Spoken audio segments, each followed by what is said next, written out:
தாய் தமிழ் உறவுகளுக்கு வணக்கம். திமுக அமைச்சர் தாவேகாவில் இணைகின்றார். திமுக அமைச்சர் தாவேகாவில் இணைகின்றார் என்ற தலைப்பில் இந்த காணொளியை நாம் காண்கிறோம். 2026 தமிழக சட்டசபை தேர்தல். இந்த தேர்தலில் திமுக அமைச்சர்கள் 2 பேருக்கு போட்டியிட வாய்ப்பு வழங்கப்படவில்லை. ஒன்று கயல்விழி செல்வராஜ், அடுத்ததாக மனோ தங்கராஜ். மனோ தங்கராஜ் அவர் மீது ஏகப்பட்ட புகார்கள் உள்ளன. பாலியல் புகார் உள்ளது, கனிம வள கொள்ளை கடத்தல் புகார் உள்ளது. மேலும் லோக்கல் திமுகவினரிடம் அனுசரித்து போவது கிடையாது.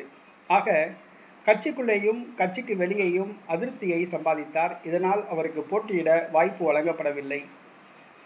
இந்த சூழ்நிலையில் திமுக அமைச்சர் மனோ தங்கராஜ் மனவேதனையில், மன உளைச்சலில் உள்ளதாக கூறப்படுகிறது. கட்சியிலிருந்து வெளியேற முடிவு செய்துள்ளார். தமிழக வெற்றி கழகத்தில் இணைய முடிவு செய்துள்ளதாக கூறப்படுகிறது. ஆதவ் அர்ஜுனா அவரிடம் ரகசிய பேச்சுவார்த்தை நடத்துவதாக கூறப்படுகிறது.